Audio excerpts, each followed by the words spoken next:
The wine hit Grace's face just as she was telling Claire about feeling the baby kick. Grace Charlotte Morrison sat in the plush burgundy booth of Morrison's Steakhouse, her 7-month pregnant belly creating a gentle curve beneath her favorite navy maternity dress. The soft lighting cast a warm glow across the mahogany tables, and the gentle clink of crystal glasses filled the air with sophisticated ambiance. She had chosen this restaurant specifically for tonight's celebration, not because it was the city's most exclusive dining establishment, but because it held a special place in her family's history.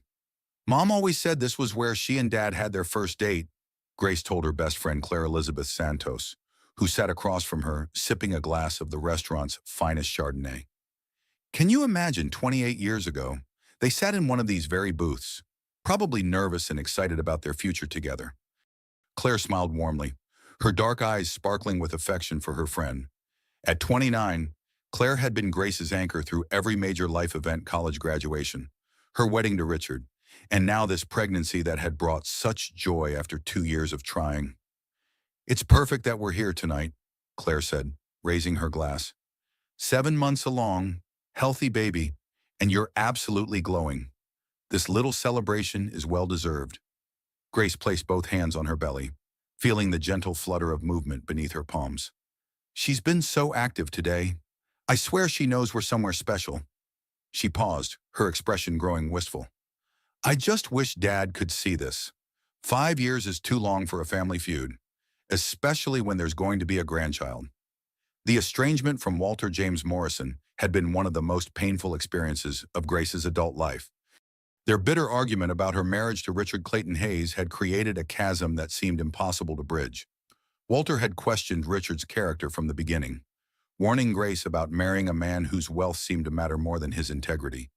The fight had escalated when Walter refused to attend their wedding, calling Richard a millionaire husband who thinks money can buy everything, including my daughter's happiness. Maybe the baby will be the bridge, Claire suggested gently. Grandchildren have a way of healing old wounds.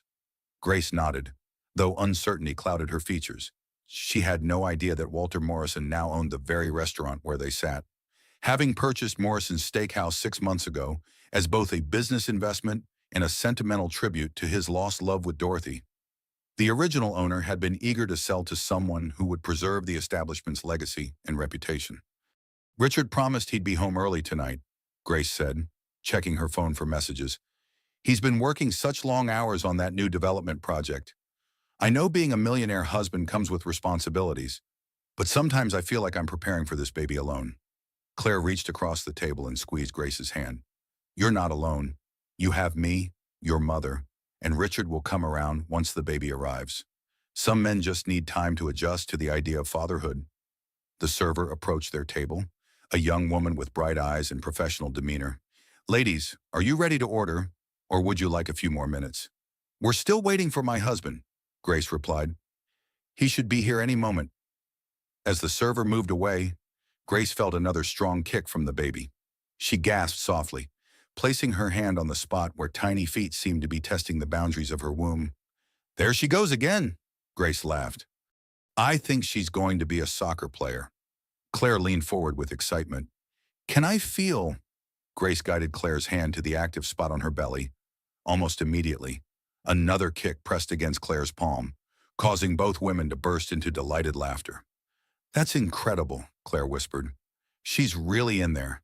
Isn't she a whole little person just waiting to meet the world? The nursery is almost finished, Grace said, her voice filled with maternal pride. Richard hired the most expensive decorator in the city. Everything is perfect, from the custom crib to the hand-painted murals on the walls. Sometimes I just sit in there and imagine what it will be like when she finally arrives. The restaurant's atmosphere wrapped around them like a warm embrace. Crystal chandeliers cast dancing shadows on the cream-colored walls, while the soft murmur of conversation created an intimate backdrop for their celebration. Grace had dreamed of this moment, sharing her pregnancy joy in a place that held such family significance, even if her father wasn't there to witness it. I keep thinking about names, Grace continued. Richard wants something traditional, maybe Elizabeth or Catherine, but I've been drawn to Charlotte. It feels strong and timeless. Charlotte Morrison Hayes. Claire tested the name. I love it. It has such a beautiful sound. Grace nodded. though she noticed Claire's slight hesitation when saying Richard's name. Her best friend had never explicitly criticized her millionaire husband, but Grace sensed underlying concerns that Claire was too loyal to voice directly. "You don't have to pretend you like him," Grace said quietly. "I know you think I could have done better." Claire's expression grew careful. "I think you deserve someone who prioritizes you and your happiness above everything else. That's all any best friend wants for someone she loves." Before Grace could respond, her attention was caught by movement across the restaurant. A familiar figure was being seated at a corner table, partially hidden by an ornate pillar. Her heart skipped when she recognized the expensive suit and confident posture. "Is that Richard?" she asked Claire, squinting slightly to get a better view. Claire followed Grace's gaze, her expression immediately shifting to concern. "Grace, what? What is it?" Grace leaned forward, trying to see around the pillar more clearly. That's when she saw her, a stunning blonde woman in a form-fitting red dress, laughing intimately at something Richard was saying. The woman's hand rested casually on Richard's arm, and her body language spoke of familiarity that went far beyond business dinner conversation. Grace's breath caught in her throat. She recognized the woman from Richard's office Christmas party, Amber Sterling, who managed one of the boutique shops in Richard's commercial development. At the time, Richard had introduced her as one of our most successful tenants, but the way Amber had looked at him that night had made Grace uncomfortable. "Maybe it's just business," Claire said quickly, though her voice lacked conviction. Grace watched as Richard leaned closer to Amber, his hand moving to rest on her thigh beneath the white tablecloth. The gesture was possessive, intimate, and completely inappropriate for any business relationship. The baby seemed to sense Grace's distress, moving restlessly in her womb as her heart rate increased. 7 months of pregnancy hormones combined with the shock of discovery created a perfect storm of emotional intensity. "Oh God," Grace whispered, her hand instinctively moving to protect her belly. "Oh God, Claire, he's with her. He's actually with her." Claire immediately moved to Grace's side of the booth, wrapping a protective arm around her friend's shoulders. "We don't know what this is. There could be an explanation." But even as Claire spoke the words, they both watched Richard lift Amber's hand to his lips, pressing a tender kiss to her knuckles while gazing into her eyes with an expression Grace hadn't seen directed at her in months. The restaurant around them continued its elegant dance of service and conversation. Oblivious to the domestic drama unfolding in booth number 7, Grace felt as though she was watching her marriage dissolve in slow motion. Each intimate gesture between her millionaire husband and his beautiful companion, another nail in the coffin of her dreams. "What am I going to do?" Grace asked, her voice breaking slightly. "I'm 7 months pregnant. Claire, 7 months. How could he do this to us?" The baby kicked again, strong and insistent, as if responding to her mother's emotional turmoil. Grace looked down at her belly, realizing that her child's first introduction to family drama was happening before birth. Grace's hands trembled as she reached for her water glass, her eyes never leaving the intimate scene unfolding across the restaurant.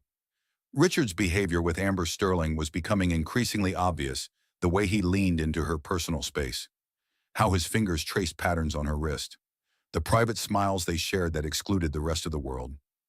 "I have to talk to him," Grace said, her voice barely above a whisper. "I can't just sit here and watch this happen." Claire gripped her friend's arm gently but firmly. "Grace, you're 7 months pregnant. Your blood pressure, your stress levels, think about the baby." "I am thinking about the baby," Grace replied, her voice gaining strength. "I'm thinking about what kind of father abandons his pregnant wife for dinner with his mistress. I'm thinking about what kind of marriage I'm bringing this child into." The restaurant's soft lighting suddenly felt harsh and exposing. Grace became acutely aware of other diners who might recognize her, might witness whatever was about to unfold. As the wife of millionaire husband Richard Hayes, her life had always been somewhat public in their social circles. The thought of humiliation in such a visible setting made her stomach clench. "If you're going over there, I'm coming with you," Claire declared, sliding out of the booth. Grace struggled to stand gracefully, her pregnant belly making quick movements impossible. The navy maternity dress that had made her feel beautiful and confident now felt like a beacon announcing her vulnerability. She smoothed the fabric over her bump, took a deep breath, and began walking across the restaurant floor. Each step felt like a lifetime. The plush carpet muffled her footsteps, but Grace felt as though every eye in the restaurant was following her approach. Richard had his back to her, completely absorbed in his conversation with Amber. Unaware that his pregnant wife was approaching their table, Amber saw her first. The blonde woman's expression shifted from sultry amusement to shock, then quickly to something that looked almost like satisfaction. She whispered something to Richard, who turned in his chair and went pale when he saw Grace standing behind him. "Hello, Richard," Grace said, her voice steady despite the emotional hurricane raging inside her. "Fancy meeting you here." Richard's composure cracked for just a moment before his businessman's mask slipped back into place. "Grace, what are you doing here? I thought you were having dinner with Claire." "I am having dinner with Claire," Grace replied, gesturing toward their booth where Claire stood watching anxiously. "The question is, what are you doing here? I thought you were working late at the office." Amber leaned back in her chair, studying Grace with calculating eyes. She was even more beautiful up close than Grace remembered: porcelain skin, perfect makeup, the kind of effortless glamour that came with youth and disposable income. Everything about her screamed availability and confidence. "This is a business dinner," Richard said, though his explanation sounded rehearsed. "Amber and I were discussing her lease renewal and expansion plans for the boutique." Grace looked pointedly at Richard's hand, which was still resting possessively on Amber's thigh. "Is physical contact part of all your business negotiations, or just the ones with attractive female tenants?" Richard jerked his hand away as if burned, but the damage was already done. Amber's slight smile suggested she was enjoying the confrontation, as though Grace's discovery was a game she had been waiting to play. "You're being dramatic," Richard said, his voice taking on the condescending tone Grace had grown to hate. "You know how important this development project is. Amber is one of our most successful tenants." "I'm sure she is," Grace replied, her hand moving protectively to her belly. "Tell me, Richard, does our unborn daughter factor into your important business decisions at all?" The mention of the baby seemed to hit Richard like a physical blow. For a moment, his mask slipped completely, and Grace saw something that might have been guilt or regret flash across his features. But it was gone as quickly as it appeared. "Of course she does," Richard said. "Everything I do is for our family's future." Amber chose that moment to speak for the first time, her voice honey-sweet with an underlying edge of steel. "Richard has told me so much about his domestic situation. It sounds quite complicated." The word domestic was delivered with subtle disdain, as though Grace's pregnancy and their marriage were inconvenient obstacles rather than sacred commitments.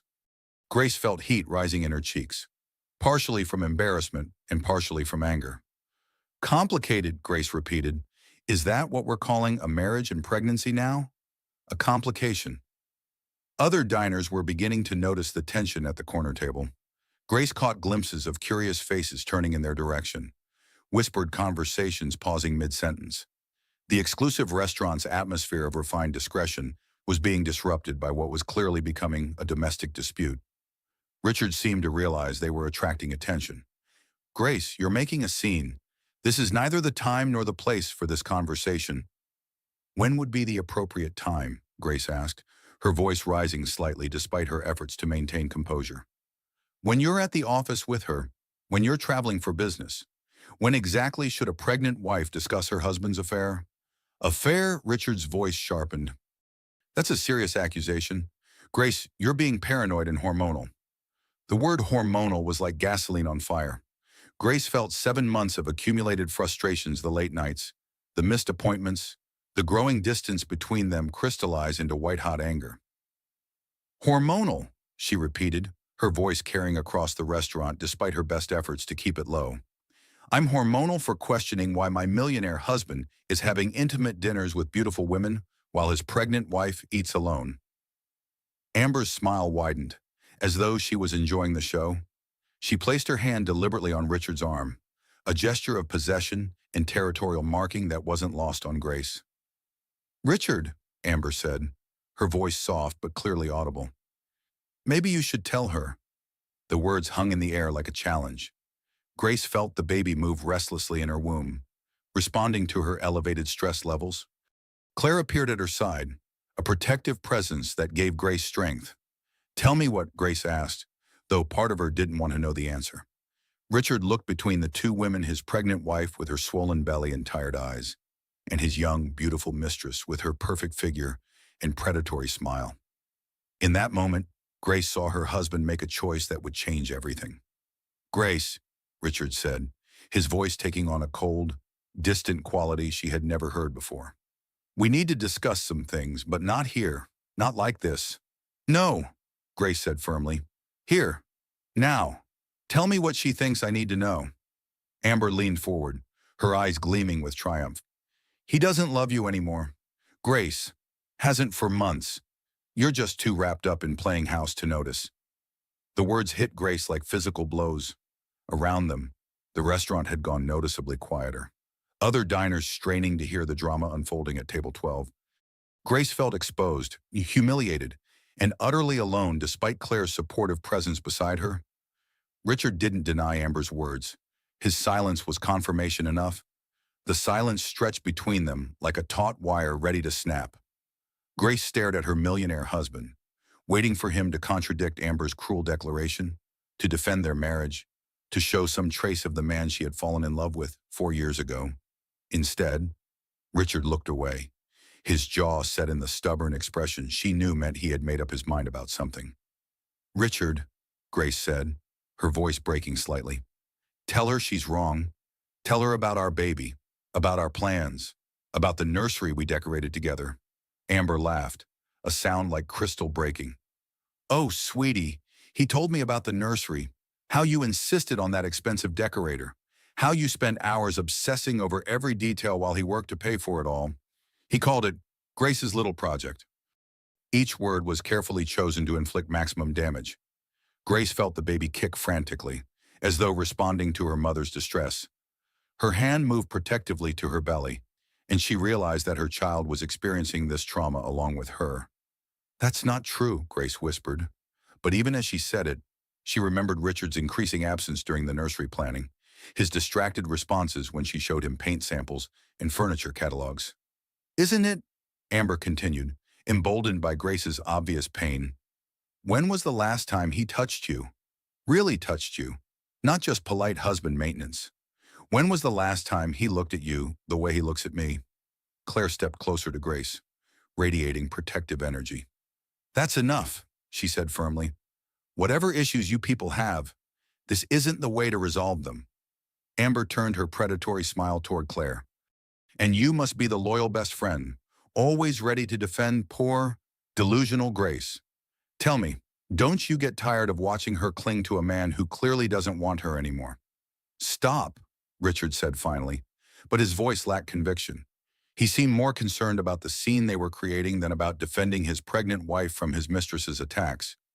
Grace looked around the restaurant and realized that their confrontation had become the evening's entertainment. Phones were being discreetly raised, undoubtedly recording video that would be online within hours. The thought of her humiliation being broadcast across social media made her feel sick. "I need to sit down," Grace said, reaching for a nearby chair. The combination of pregnancy, stress, and public embarrassment was making her dizzy.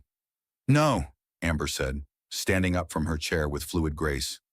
"What you need to do is accept reality. Richard doesn't want to be married to you anymore. He doesn't want to pretend to be excited about a baby he never really wanted. He wants to be with someone who understands him, someone who doesn't trap him with pregnancy and domestic demands." The cruelty of the words was breathtaking. Grace felt as though she had been physically slapped. Around them, the restaurant had gone completely silent, every diner straining to hear the domestic drama unfolding in their midst. "You don't know anything about our marriage," Grace said, finding her voice despite the emotional assault. "You don't know what we've built together, what we mean to each other. I know he comes to my apartment every Tuesday and Thursday," Amber replied matter-of-factly. "I know he keeps clothes in my closet and has a key to my door. I know he tells me things he doesn't tell you, like how tired he is of pretending to be happy about a pregnancy that was your idea, not his." Grace felt the world tilting around her. Tuesday and Thursday were the nights Richard claimed to work late at the office, the nights she spent alone, preparing dinner that went uneaten, watching movies by herself while her millionaire husband was apparently building a second life with his beautiful mistress. "Richard," Grace said, turning to her husband with desperate hope. Tell her she's lying. Tell her you want our baby, that you love our life together. Richard looked at his pregnant wife, really looked at her for the first time since she had approached their table. Grace saw something flicker in his eyes, some trace of the man who had proposed to her on a beach in Maui, who had cried when she told him about the pregnancy, who had spent an entire weekend painting the nursery walls. But then Amber placed her hand on his shoulder, and the moment passed. Grace, Richard said quietly, you're embarrassing yourself. This isn't the place for this kind of scene. The betrayal in those words was complete. After everything, the affair, the lies, the public humiliation, he was criticizing her for making a scene. Grace felt something fundamental break inside her chest, some last vestige of hope that their marriage could be salvaged. Embarrassing myself, Grace repeated, her voice growing stronger with anger. I'm embarrassing myself by confronting my cheating husband and his mistress, by defending my marriage and my unborn child. You're being hysterical, Richard said, and Grace realized he was more concerned about the other diner's opinions than about her feelings. People are staring. That's when Amber struck. Good, the blonde woman said, reaching for her wine glass. Let them stare. Let them see what happens when women don't know when to give up gracefully. Before anyone could react, Amber threw the contents of her full wine glass directly into Grace's face.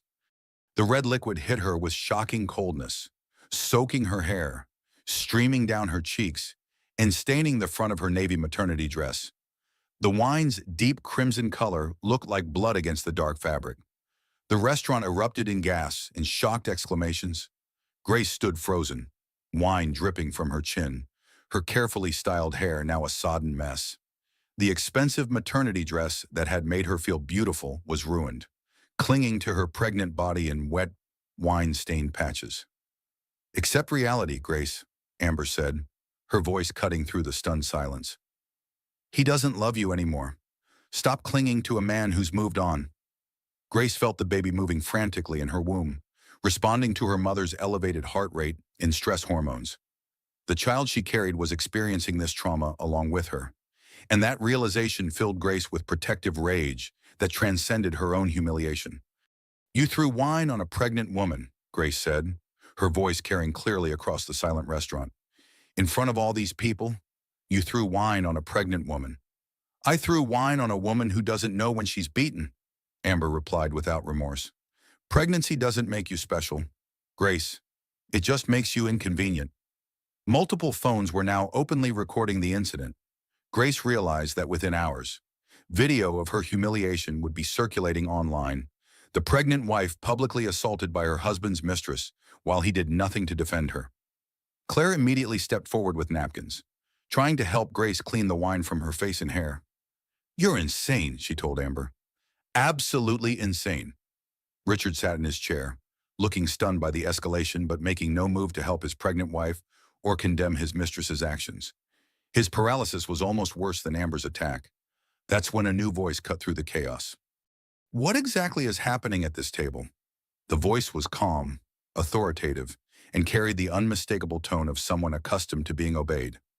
Grace looked up through wine-blurred vision to see a tall man in impeccable chef's whites approaching their table. His hair was silver at the temples, his face weathered but distinguished, and his eyes blazed with carefully controlled anger. It took Grace a moment to recognize him through her shock and the wine stinging her eyes. When she did, her world shifted once again. Dad, she whispered, her voice barely audible. Walter James Morrison, owner of Morrison's Steakhouse, stood before them like an avenging angel in chef's whites. He had emerged from the kitchen after hearing the commotion, expecting to handle a typical restaurant dispute. Instead, he found his estranged daughter, whom he hadn't seen in 5 years, standing wine-soaked and humiliated while her millionaire husband sat passively by.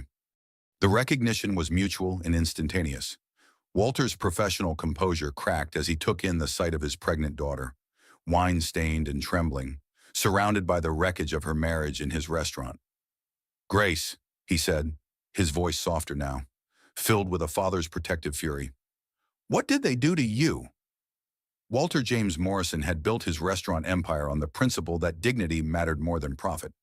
In 25 years of hospitality management, He had seen every kind of human drama play out across dining room tables, business deals gone wrong, relationships ending, families fracturing, but nothing had prepared him to find his own estranged daughter standing wine-soaked and pregnant in the middle of his establishment, while her millionaire husband sat motionless in his chair. The recognition process was surreal and painful. Grace, with wine dripping from her hair and staining her maternity dress, looked exactly like her mother had during her own pregnancy 30 years earlier. Walter felt 25 years of protective instincts surge through him as he took in the scene his daughter humiliated, her unborn grandchild put at risk by stress, and two people who clearly didn't deserve to breathe the same air as his family. "Grace," he said again, his voice carrying across the now silent restaurant. "Tell me what happened here." Grace's eyes filled with tears that had nothing to do with the wine. Seeing her father after 5 years of estrangement, especially in this moment of complete vulnerability, overwhelmed her already fragile emotional state. "Dad, I didn't know you owned this place," she whispered, accepting the clean towel that appeared in Walter's outstretched hand. "I came here because this is where you and Mom had your first date. I thought it would be good luck for the baby." Walter's expression softened for a moment as he helped his daughter wipe wine from her face. "I bought it 6 months ago," he said gently. "I thought about calling you, telling you about it, but I was too stubborn to answer," Grace finished, understanding flooding her features. The tender moment was interrupted by Richard, who finally seemed to grasp the magnitude of the situation unfolding around him. "You're Walter Morrison. The Walter Morrison, who owns half the restaurants in the city." Walter's attention turned to his son-in-law with the intensity of a laser beam. "I'm Walter Morrison, who owns this restaurant, where my pregnant daughter has just been assaulted while her husband sat and watched." "It wasn't assault," Amber interjected, apparently oblivious to the shift in power dynamics at the table. "It was wine. No one was hurt." Walter looked at Amber with the kind of attention a scientist might give to an interesting but unpleasant specimen. "You threw wine at a pregnant woman in my restaurant, and you don't think anyone was hurt?" "She was being dramatic," Amber said, lifting her chin defiantly, "making a scene over something that's really none of her business anymore." The audacity of the statement left Walter momentarily speechless. Around them, the restaurant staff had begun to gather at a respectful distance, recognizing their employer's protective stance and ready to act on his orders. "None of her business," Walter repeated slowly. "The marriage and pregnancy are none of the wife's business." Richard finally found his voice, though it came out smaller than his usual confident businessman's tone. "Mr. Morrison, this is a private matter between my wife and me. I'm sure we can work this out without involving restaurant management." Walter turned his full attention to Richard, and Grace saw her father transform from concerned parent to business predator in the space of a heartbeat.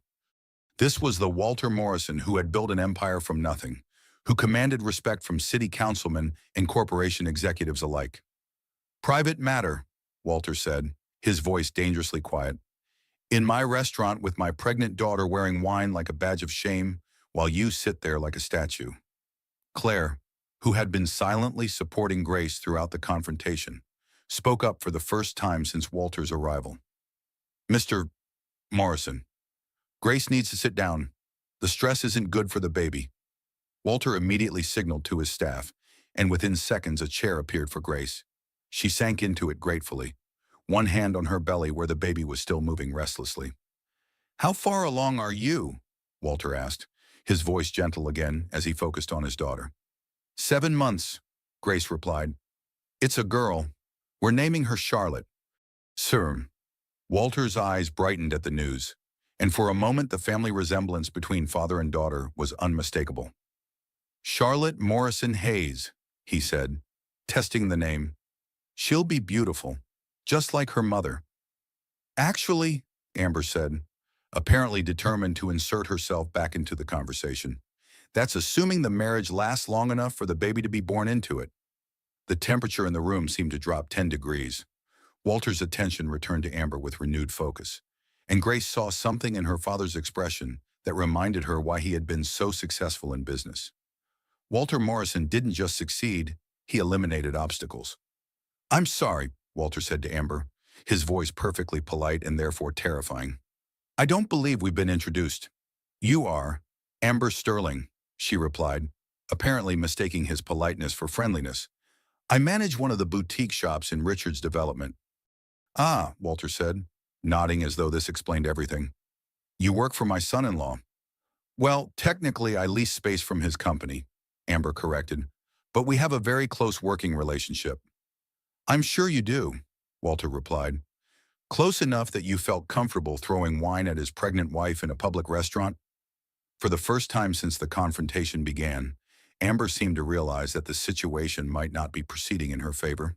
She looked to Richard for support, but he was staring at Walter with growing comprehension of just how badly he had miscalculated.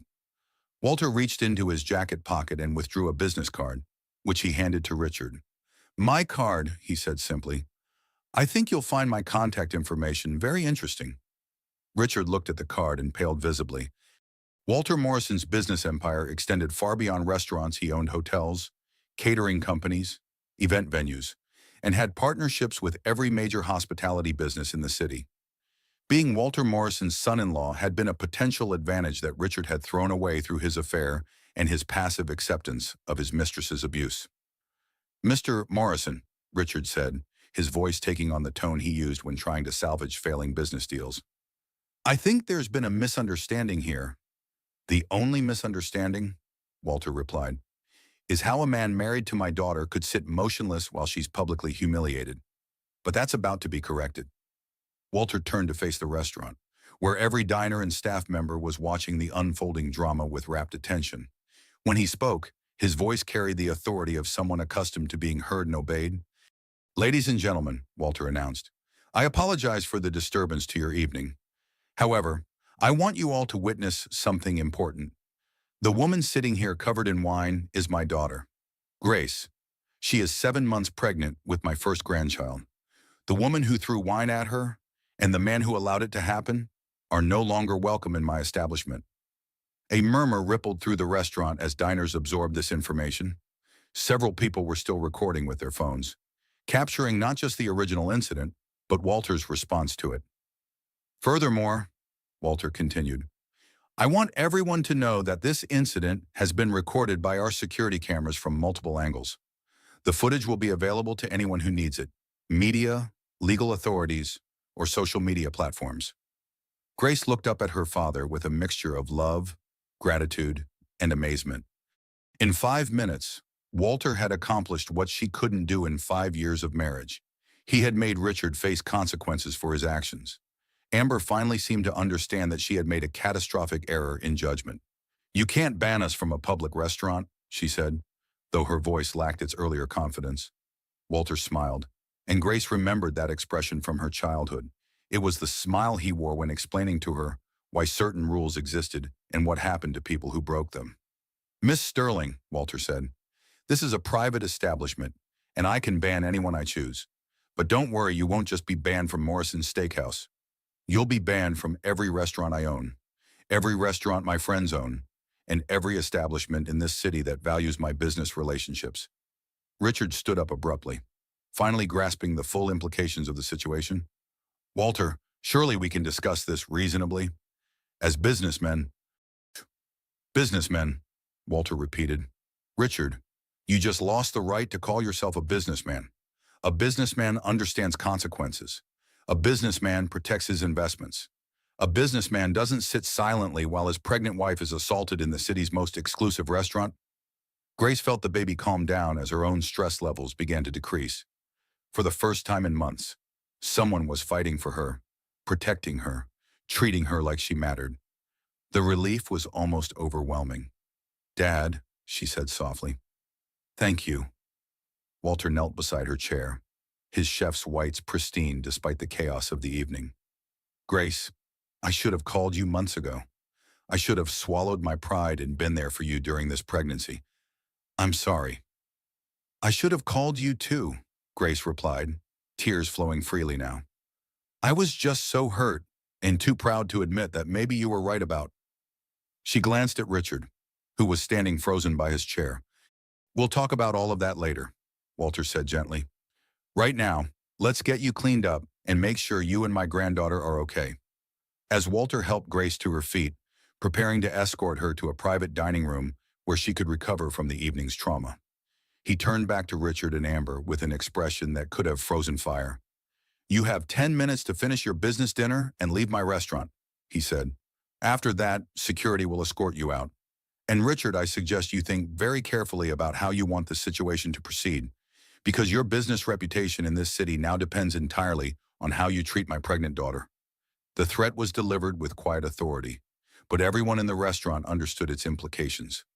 Walter Morrison didn't just own restaurants, he owned influence, connections, and the power to make or break careers in their social and business circles. Walter Morrison had not built his hospitality empire by making idle threats. As he helped his wine-stained daughter toward the restaurant's private dining room, his mind was already calculating the most effective way to protect her and ensure that the people who had humiliated her faced appropriate consequences. 25 years in business had taught him that swift, decisive action was always more effective than delayed revenge. "Marcus," he called to his head of security, a former police detective who had worked for Walter for 8 years. "I need the security footage from cameras 3, 7, and 12 copied and saved to multiple drives.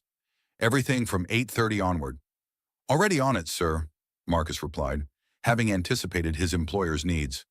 "Full incident captured from 3 angles. Perfect audio quality. Should I contact our legal team?" "Not yet," Walter said, helping Grace settle into a plush chair in the restaurant's executive dining room. "But have them on standby." Grace looked up at her father with wonder and gratitude. "Dad, you don't have to do all this. I just need to figure out what to do next." "What you need to do next is rest and take care of my granddaughter," Walter replied firmly. "What I need to do is remind certain people that actions have consequences." Claire had followed them into the private room, carrying Grace's purse and the ruined shawl that had been draped over her shoulders. "Mr. Morrison, should I call Grace's doctor? The stress level tonight has been extreme." "Good thinking," Walter approved. "Grace, how are you feeling? Any cramping, dizziness, unusual pain?" Grace considered the question carefully, placing both hands on her belly to assess the baby's condition. "She's calmed down significantly since we came in here. I think she was responding to my stress hormones, but she seems okay now." "We'll have the doctor check you anyway," Walter decided. Better safe than sorry. Through the private dining room's windows, they could see Richard and Amber still at their table in the main restaurant. Richard appeared to be having an intense conversation on his phone, while Amber sat stiffly in her chair, finally understanding that the evening had not gone according to plan. Walter excused himself for a moment, stepping into the hallway to make a series of phone calls. Grace could hear fragments of his conversations, brief, professional exchanges that suggested he was activating a network of business relationships. "Yes, this is Walter Morrison. I need to inform you about an incident at my restaurant tonight. Banned permanently. Yes. I'll send you the security footage. Spread the word through your network." When Walter returned to the private dining room, his expression was grimly satisfied. Richard and his friend will find their social options significantly limited going forward. "What did you do?" Grace asked, though part of her was afraid to know the answer. "I made some phone calls," Walter replied simply. "Morrison's Steakhouse is where Richard brings all his major business clients. Correct, the place where he wines and dines investors and closes deals?" Grace nodded, remembering countless stories about important dinners that had secured funding for Richard's development projects. "Well," Walter continued, "he's now permanently banned from the restaurant where he's been conducting business for years. But that's just the beginning. I also called my friends who own the Continental Club, Riverside Manor, the Ambassador Hotel Restaurant, and about 15 other establishments where Richard is known to entertain clients." Claire's eyes widened as she grasped the implications. "You've banned him from every upscale restaurant in the city." "Not just banned," Walter clarified. "Blacklisted. There's a difference. When you're banned, it's just that one establishment. When you're blacklisted, it means every restaurant owner in the city knows why you're unwelcome, and they choose not to serve you based on your character rather than any specific incident at their venue." Grace felt a complex mix of emotions, satisfaction that Richard was facing consequences, but also concern about the far-reaching implications of her father's actions. "Dad, isn't this a bit extreme?" she asked carefully. Walter sat down across from his daughter, his expression serious but gentle. Grace, let me tell you what happened tonight from my perspective. I discovered that my pregnant daughter, whom I haven't seen in 5 years because of my own stubborn pride, was publicly humiliated by her husband's mistress while he sat and did nothing. In my restaurant, in front of dozens of witnesses. He paused, letting the weight of the situation settle between them. Now, I can respond to that in one of two ways, Walter continued.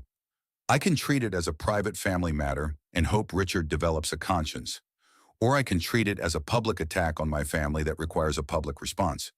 Which do you think is more likely to ensure that you and my granddaughter are protected going forward? Before Grace could answer, Marcus appeared in the doorway with a tablet in his hands. Mr. Morrison, you'll want to see this. The incident footage has already been posted online. Walter took the tablet and watched the video that was now circulating on social media. The quality was surprisingly good. Multiple angles captured everything from Grace's initial approach to Richard's table through Amber's wine-throwing assault. The audio was clear enough to hear Amber's cruel words and Richard's failure to defend his pregnant wife. How many views? Walter asked. It's been online for 20 minutes and already has over 50,000 views, Marcus reported. Multiple people in the restaurant posted their recordings simultaneously. The hashtag pregnant wine incident is starting to trend locally. Grace felt her stomach drop. Oh God, this is going to be everywhere, isn't it? Yes, Walter said matter-of-factly, which is why my response needs to be immediate and comprehensive. Public humiliation requires public justice. Grace, if I don't act decisively, people will think it's acceptable to treat my family this way. Walter's phone rang, and he answered with his characteristic directness. Morrison? Yes, I saw the video. No, that's my daughter. 7 months pregnant. Of course I'm taking action. Grace listened to her father's conversation and realized that the incident had already reached the highest levels of the city's business community. Walter's reputation meant that an attack on his family was being treated as an attack on him personally. That was David Chen, Walter explained after ending the call. He owns the premier event center where Richard was planning to host his investor dinner next week. The event has been canceled. Canceled, Grace repeated. Permanently, Walter confirmed. David doesn't want to be associated with someone who allows pregnant women to be assaulted while he sits passively by. Bad for business. Bad for reputation. Claire shook her head in amazement. Mr. Morrison, you've destroyed Richard's professional life in less than an hour. I've allowed Richard to destroy his own professional life, Walter corrected. I just made sure the consequences were immediate rather than delayed. A man who won't protect his pregnant wife can't be trusted to protect business interests either. Grace's phone buzzed with a text message from Richard. We need to talk. This has gone too far. She showed the message to her father, who read it with evident disgust. Now he wants to talk, Walter observed. After his wife was humiliated, after his business reputation started crumbling, now he thinks dialogue might be useful. Should I respond? Grace asked. That's entirely up to you, Walter replied. But I suggest you consider whether Richard is reaching out because he's genuinely remorseful or because he's just realized how much this incident is going to cost him. Before Grace could decide how to respond, her phone rang. The caller ID showed Richard's office number, which meant he was probably calling from the restaurant's bar area. Answer it, Walter suggested.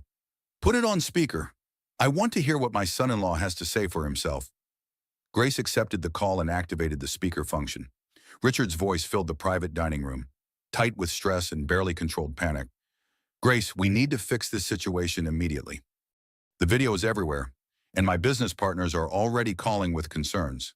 This could destroy everything we've worked for. Grace noticed that Richard's primary concern was business damage rather than her welfare or their marriage. Even in crisis, his priorities revealed his true character. Hello, Richard, Grace said calmly. I'm here with Dad and Claire. You're on speaker. There was a pause as Richard absorbed this information. Walter, Richard said, his voice shifting to the tone he used for difficult business negotiations. I understand you're upset about tonight's incident, but surely we can reach some kind of accommodation. Businessmen should be able to work these things out reasonably. Walter's expression darkened at being addressed as though this were a commercial transaction. Richard, Walter replied, his voice deadly quiet, My pregnant daughter is sitting here with wine stains on her dress and tears in her eyes. Your business concerns are not my priority. Look, Richard continued, desperation creeping into his voice. Maybe I didn't handle the situation perfectly, but Grace caught me off guard. I was trying to avoid making a bigger scene. You avoided making a scene by allowing your mistress to assault your pregnant wife, Walter asked. That was your conflict resolution strategy. It wasn't assault, Richard protested. It was just wine. No one was seriously hurt. The casual dismissal of Grace's humiliation was apparently the final straw for Walter. Grace saw her father's expression shift from angry protectiveness to cold, calculated fury. Richard, Walter said, let me explain something to you. In the next 24 hours, you will discover exactly how many doors in this city open because of who I am and how many close when I withdraw my goodwill. You had one job tonight, protect your pregnant wife. You failed. Now face the consequences. Walter ended the call without waiting for Richard's response, then turned to his daughter with gentle concern. Grace, how are you feeling? Do you want to go home, or would you prefer to stay here tonight? I can have a suite prepared at the Morrison Hotel. For the first time since the wine hit her face, Grace smiled genuinely. Can I stay here tonight? She asked. I don't want to go back to our house and deal with Richard right now. I just want to be somewhere safe. You'll always be safe with me, Walter promised. You and Charlotte both. Within 2 hours of the wine-throwing incident, Walter Morrison's influence network had activated with the precision of a military operation. Grace sat in the luxury suite above Morrison's steakhouse, showered and changed into comfortable clothes that Claire had retrieved from her house, watching her father orchestrate a response that was both methodical and devastating. The mayor's office called, Walter announced, ending his latest phone conversation. They want to ensure that Morrison's Steakhouse continues to host their monthly business leadership breakfasts. Apparently, they heard about tonight's incident and wanted to express their support for my family. Grace looked up from the tablet where she had been watching the video of her humiliation spread across social media platforms. The incident had been picked up by local news outlets, and several national websites were beginning to feature the story as an example of millionaire husband privilege and domestic abuse. Dad, this is getting bigger than I expected, she said, showing him the latest coverage. Look at this headline, Millionaire Real Estate Developer Silent as Mistress Attacks Pregnant Wife. Walter examined the coverage with professional interest. Good. Public accountability is exactly what this situation requires. Richard built his reputation on being a successful businessman and family man. If that reputation was false, it deserves to be corrected. Claire, who had been monitoring Grace's physical condition throughout the evening, looked up from taking her friend's blood pressure. Numbers are good, she reported. Baby seems calm, and Grace's stress levels are decreasing. Whatever you're doing, Mr. Morrison, it's working. I'm ensuring that my daughter and granddaughter are protected, Walter replied simply. But the night isn't over yet. As if summoned by his words, Marcus appeared in the doorway with an update. Sir, we have a situation developing downstairs.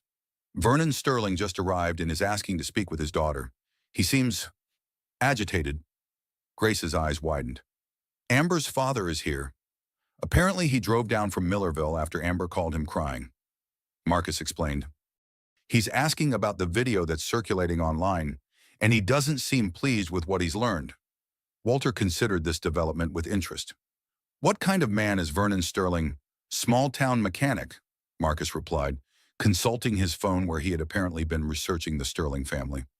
Owns a garage in Millerville, widower, raised Amber alone after his wife died when she was 12.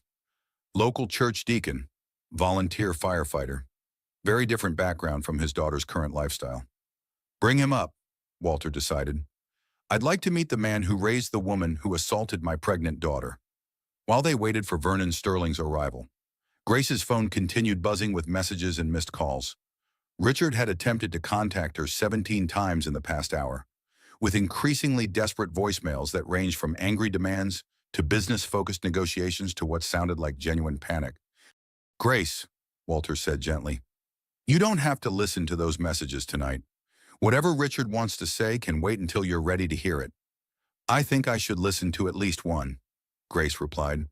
I need to understand what he's thinking, how he's processing all this.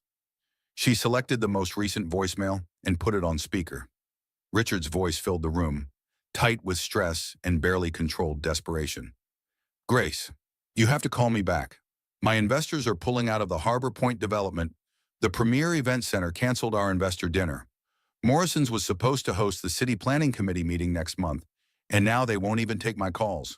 Your father is destroying my business over a personal disagreement? Grace exchanged glances with her father and Claire. Richard still didn't understand that this wasn't about business disagreements, it was about character and consequences. The voicemail continued. Look, maybe I made some mistakes tonight, but this nuclear response is completely disproportionate. Amber throwing wine was inappropriate, but it's not the end of the world. We can move past this if everyone just calms down and thinks rationally. Mistakes, Claire repeated with disgust. He's calling his affair and allowing his mistress to assault you. Mistakes.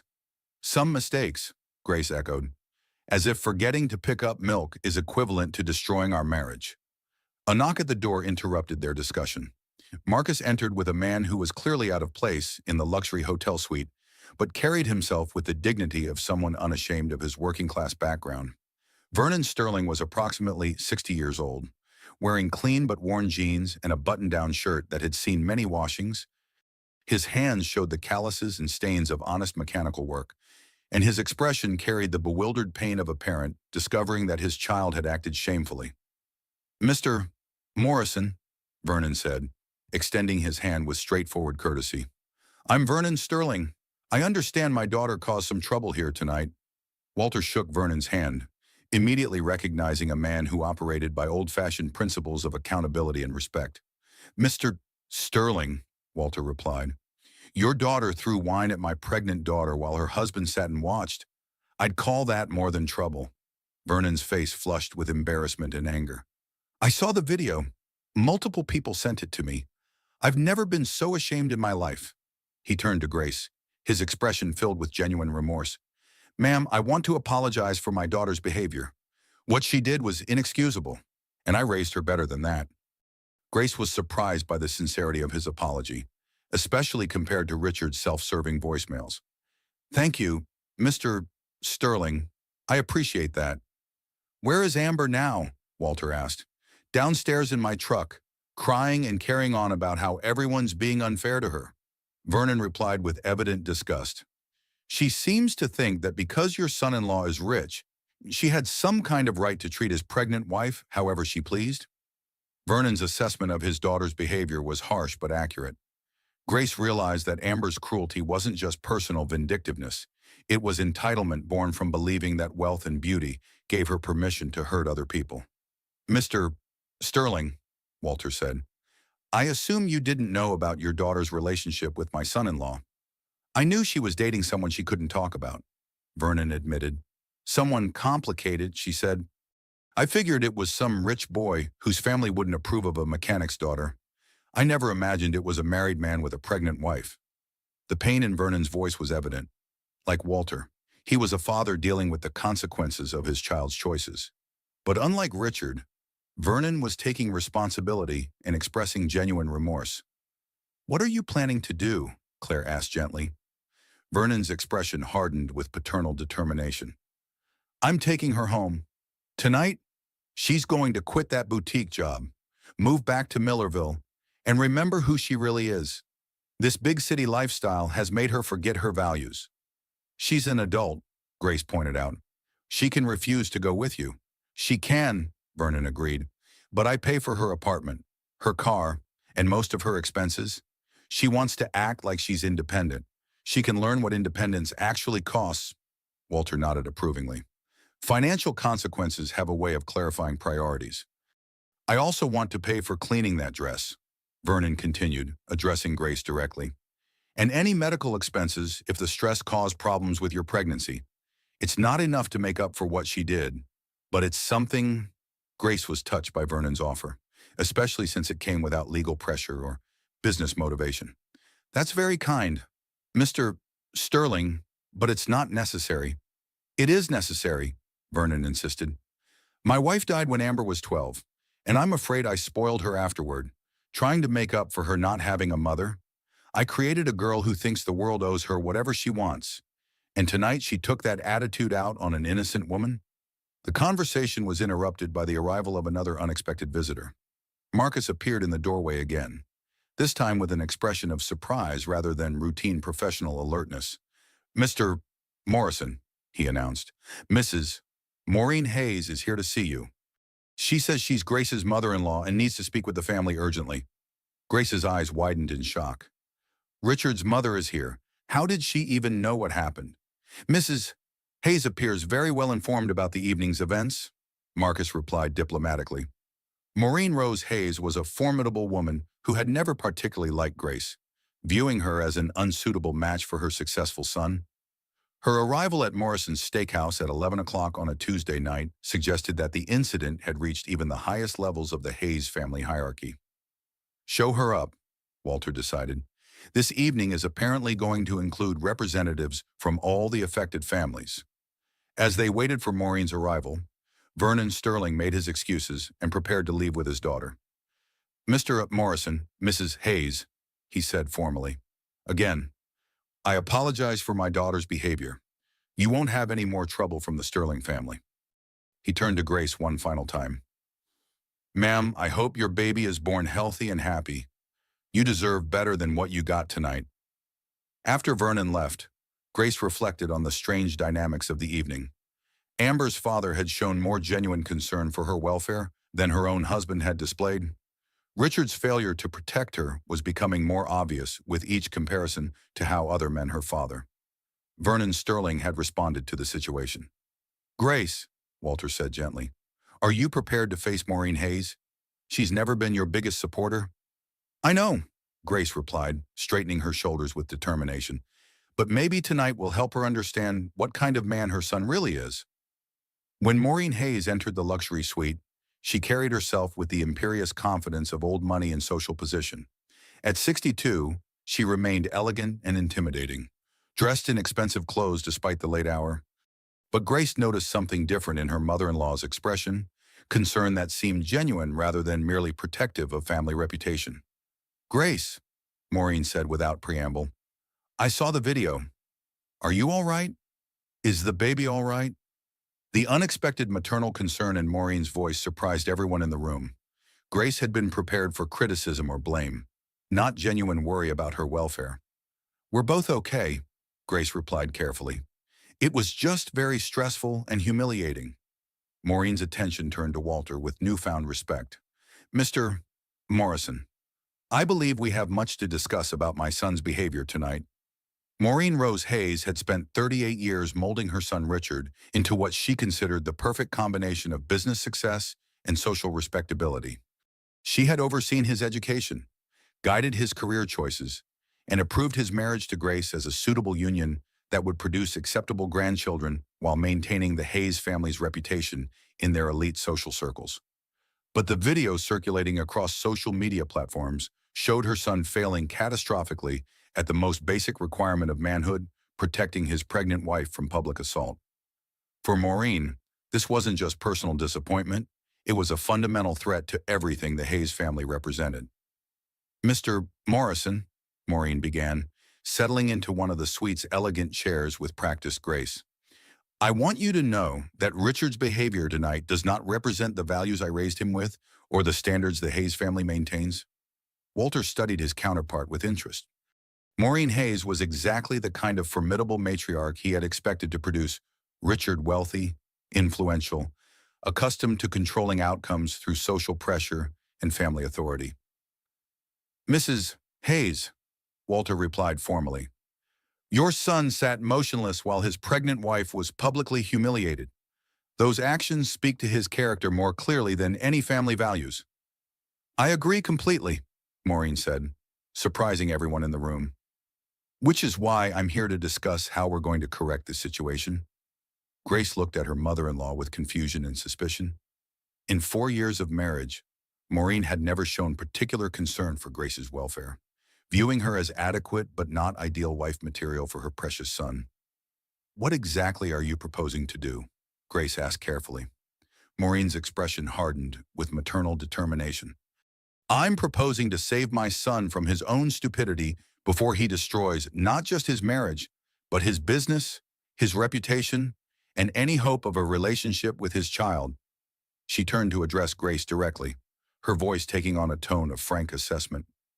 Grace, I'll be honest with you. I never thought you were the perfect match for Richard. I thought he could have done better, married someone with more social connections or family wealth. The brutal honesty was typical Maureen, but Grace appreciated the directness after a night of lies and manipulation. However, Maureen continued, you've been a loyal wife. You're carrying my first grandchild, and you've conducted yourself with dignity throughout this marriage. Richard's behavior tonight shows that he's the one who doesn't deserve you, not the other way around. Claire nearly choked on her coffee at this unexpected reversal. Even Walter looked surprised by Maureen's assessment. What changed your mind? Grace asked. The video, Maureen replied simply.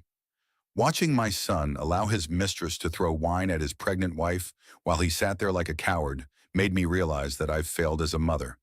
I raised a man who doesn't understand honor, loyalty, or basic human decency. Maureen's phone rang, and she answered with her characteristic authority. Yes, Richard.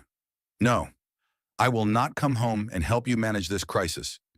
Because you created this crisis through your own choices, the Hayes family reputation is now my priority, not your convenience. She ended the call and looked around the room with grim satisfaction. That was my son, demanding that I use my influence to fix the situation. He seems to believe that family connections can undo the consequences of his character failures. Can they? Walter asked with interest. Perhaps, Maureen admitted. I have significant social and business influence in this city.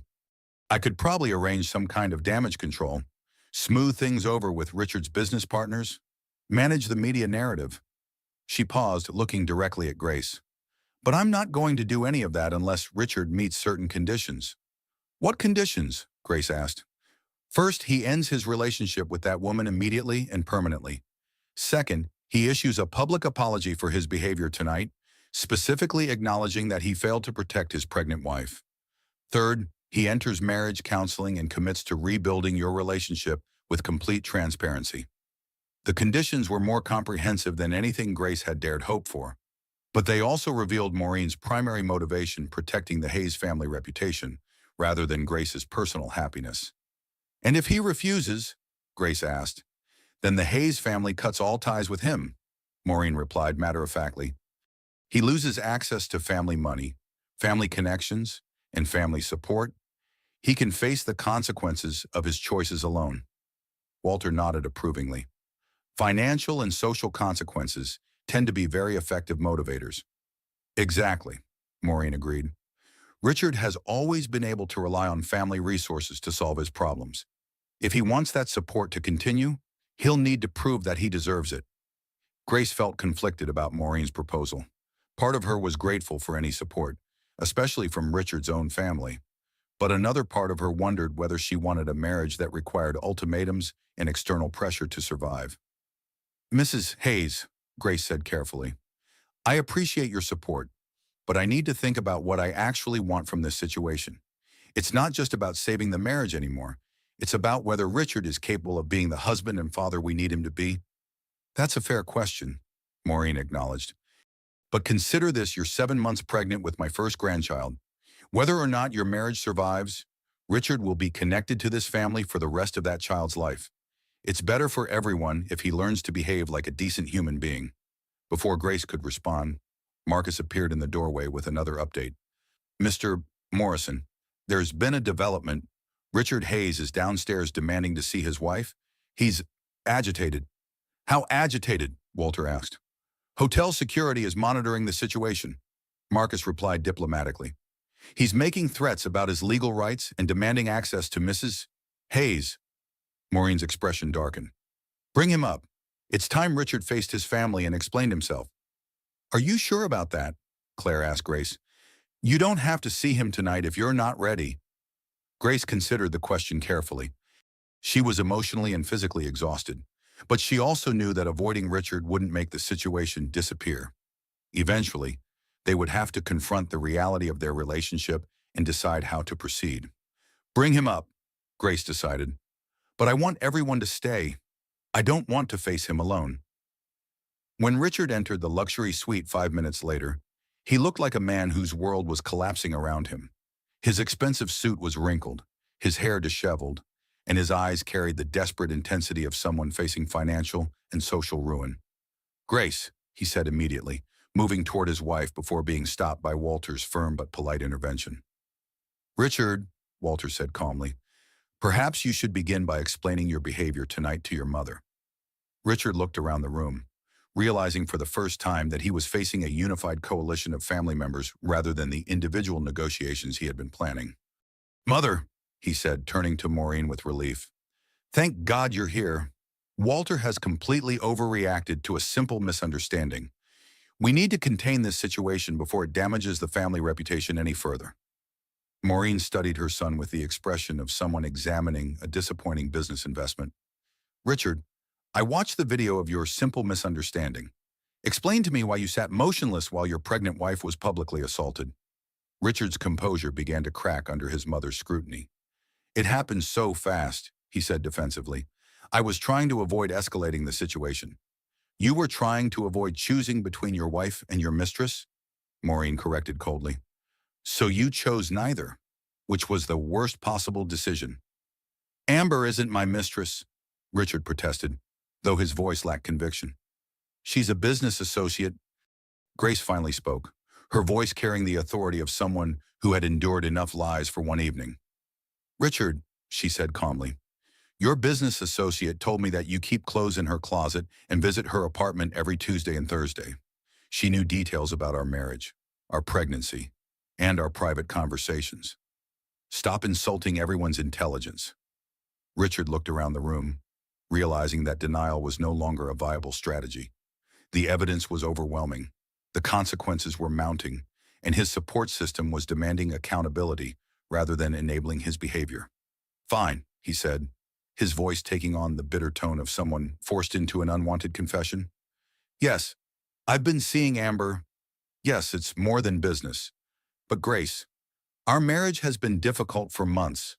You've been so focused on the pregnancy, so emotional and demanding. Amber understands my pressures, my needs. Soprati." The justification was exactly what Grace had expected, Richard portraying himself as the victim of circumstances rather than the architect of his own choices. "So you cheated because pregnancy made me inconvenient?" Grace asked, her voice dangerously quiet. "I didn't plan for it to happen," Richard continued, apparently believing that lack of premeditation somehow reduced his culpability. "Amber was there. She was supportive. She made me feel like myself again instead of just a provider for endless baby preparations." Maureen's expression grew increasingly disgusted as her son revealed the shallow selfishness that had motivated his affair. "Richard, you sound like a teenager justifying shoplifting. Take responsibility for your choices." "I am taking responsibility," Richard snapped, his composure finally cracking completely. "But this nuclear response is insane. Walter has destroyed my business relationships over a personal matter. That video has been seen by everyone I work with.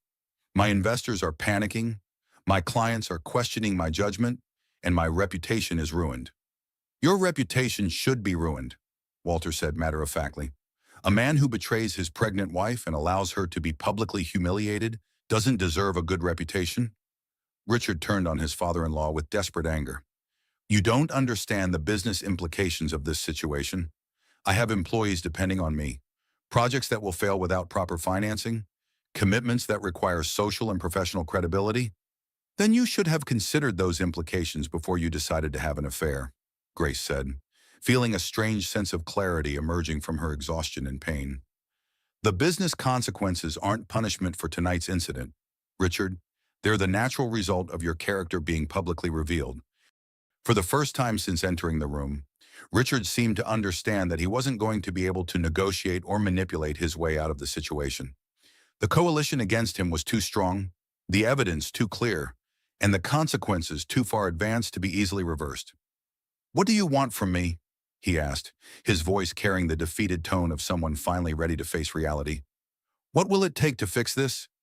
Grace looked at her millionaire husband, the man she had loved, married, entrusted with her future, and realized that the most important question wasn't what it would take to fix their relationship.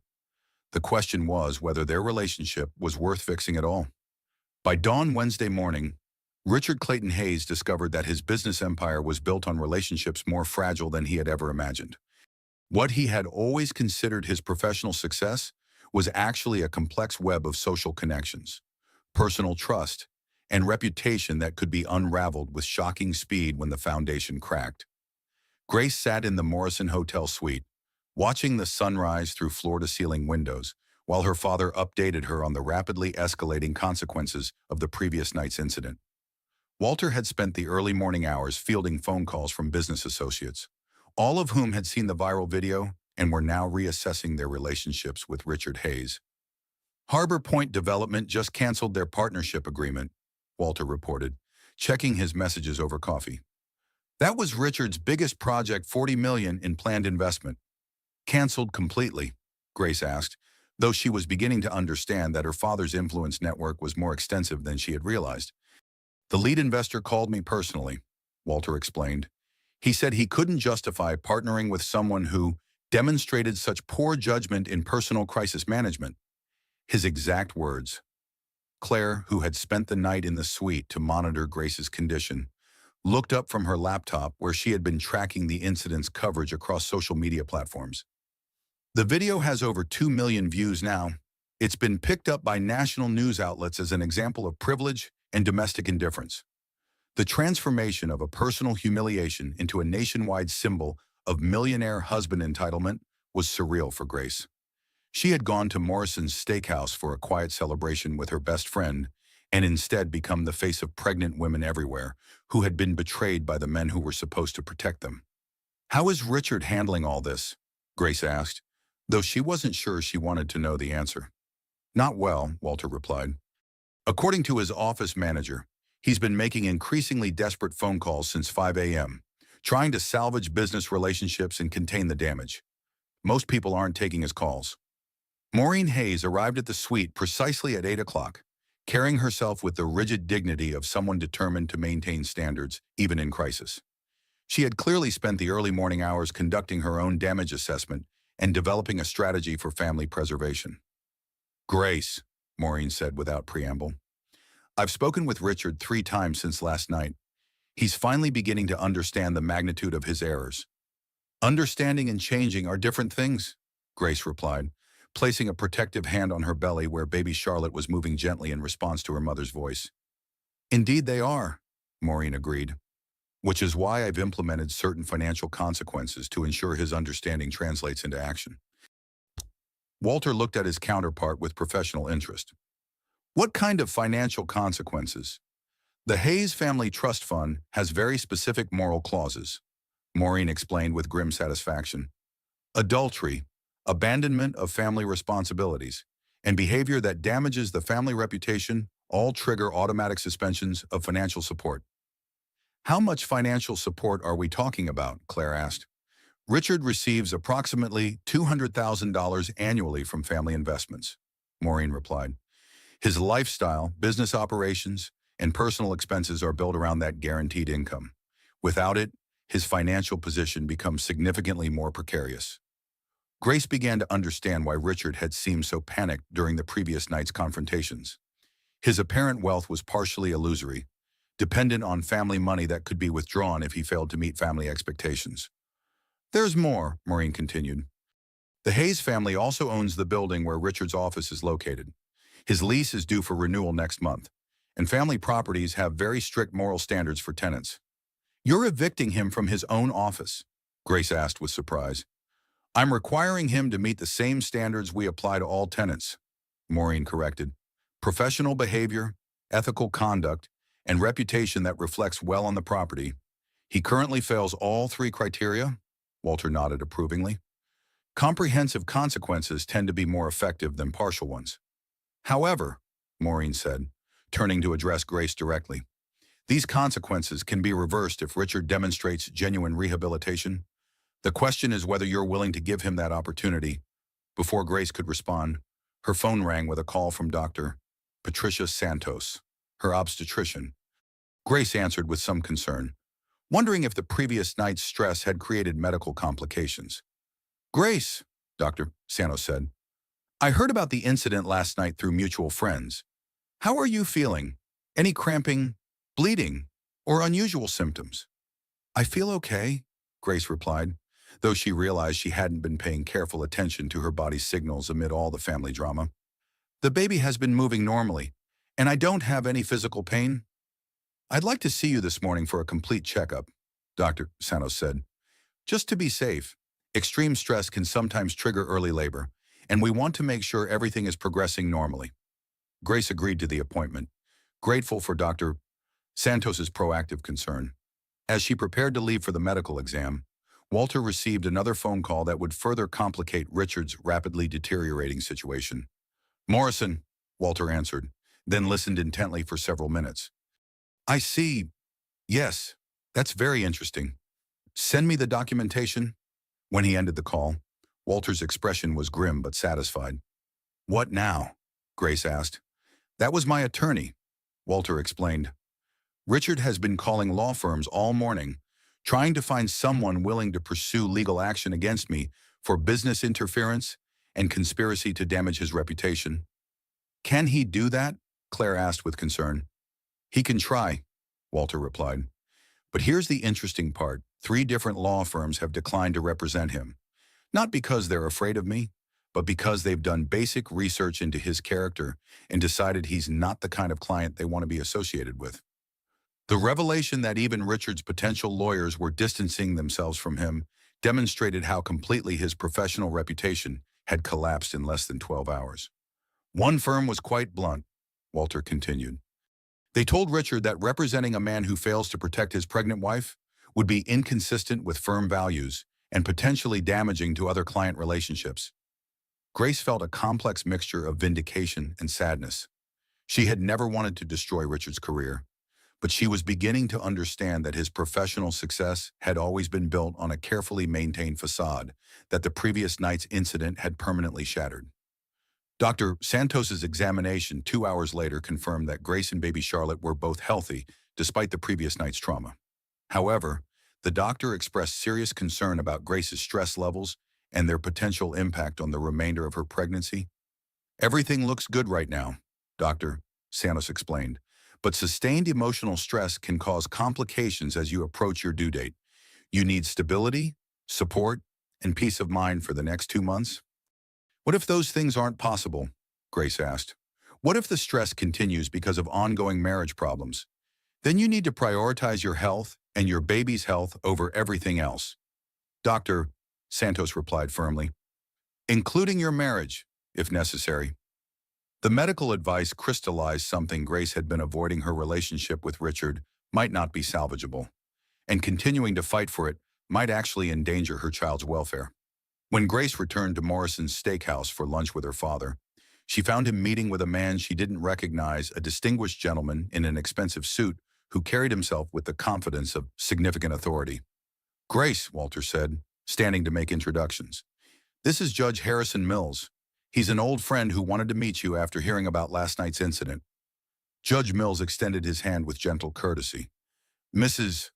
Hayes, I'm sorry about what you experienced. No pregnant woman should ever be subjected to such treatment. Thank you, Your Honor, Grace replied, wondering why her father's friend had requested this meeting.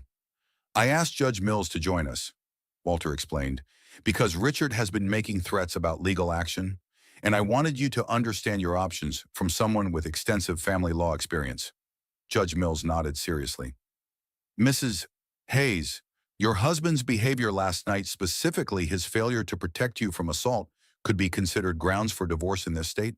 More importantly, his public demonstration of poor judgment could be relevant in custody considerations. The mention of custody made Grace's hands move protectively to her belly. She hadn't considered that her marriage problems might affect her rights as a mother. What do you mean? She asked carefully.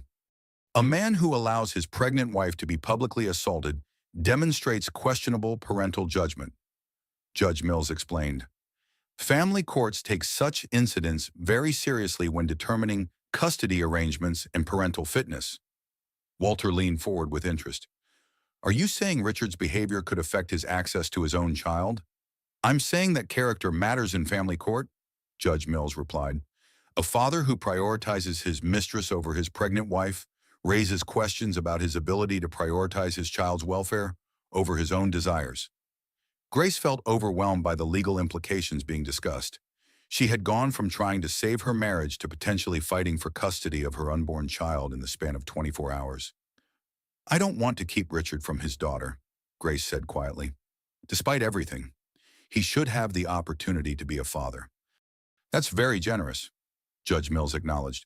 "But you should also protect yourself legally, document everything, save all communications, and consider consulting with a family attorney to understand your rights." The conversation was interrupted by the arrival of Richard himself, who had apparently tracked Grace to the restaurant through her credit card usage. He entered Morrison's steakhouse with the desperate confidence of someone making a final gambit, only to stop short when he realized Grace was meeting with a judge. "Grace," Richard said, approaching their table with obvious anxiety, "we need to talk privately. This situation has gone far enough." "Mr. Hayes," Judge Mills said politely, "I don't believe we've been introduced. I'm Judge Harrison Mills." Richard's face went pale as he recognized the name. Judge Mills was one of the most respected family court judges in the state, known for his strict standards and intolerance for domestic misconduct. "Your Honor," Richard said carefully, "I hope you understand that last night's incident has been blown completely out of proportion. A private disagreement between spouses shouldn't become a public spectacle." "A private disagreement," Judge Mills repeated with raised eyebrows. "Mr. Hayes, I've seen the video. Your wife was publicly assaulted while you sat motionless. That's not a disagreement, that's abandonment of duty." Richard's composure began to crack under judicial scrutiny. "Your Honor, surely you understand that marriage is complicated, that there are always two sides to every story." "Indeed there are," Judge Mills agreed. "However, some actions speak for themselves regardless of context. A pregnant woman being attacked while her husband fails to intervene is one of those actions." Walter watched the exchange with satisfaction, realizing that Richard was being forced to confront the legal as well as social consequences of his choices. "Richard," Grace said quietly, "Judge Mills is here as Dad's friend, not in any official capacity, but his perspective is helping me understand the full scope of what happened last night." "What happened last night was a misunderstanding that's been deliberately escalated by your father's business interference," Richard replied, his voice taking on the defensive tone that had become increasingly familiar. "What happened last night," Walter corrected, "was the public revelation of your character. Everything that's followed has been the natural consequence of that revelation." Richard turned to Judge Mills with desperate appeal. "Your Honor, surely there must be some legal recourse when a man's business reputation is destroyed through targeted harassment. Walter Morrison has used his influence to systematically damage my professional relationships." Judge Mills considered the question with judicial fairness. "Mr. Hayes, business relationships are built on trust and reputation. If your reputation was accurately rather than falsely damaged, then the business consequences are legitimate market responses rather than illegal interference. But the response has been completely disproportionate," Richard protested. "I've lost millions in potential revenue over a single incident." "A single incident that revealed fundamental character flaws," Judge Mills replied. "The business community has simply decided that your character doesn't meet their standards for partnership. That's their right." Grace watched her millionaire husband argue with a judge about the fairness of facing consequences for his actions, and she realized that Richard had never truly understood the concept of accountability. His wealth and social position had always insulated him from serious repercussions, leaving him unable to process a situation where his choices had permanent, unavoidable consequences. "Richard," Grace said, finding her voice amid the legal and business discussions, "stop fighting the consequences and start thinking about what kind of man you want to be going forward. Our daughter's going to be born in 2 months. What kind of father do you want her to have?" The mention of their daughter seemed to penetrate Richard's defensive anger, and for a moment his expression softened with something that might have been genuine remorse. "Grace," he said quietly, "I know I made mistakes, but if we could just move past this, start over, focus on our family." "Moving past this isn't possible," Grace replied. "The video exists, the business damage is done, and everyone knows what kind of man you are. The only question now is whether you're willing to become a better man."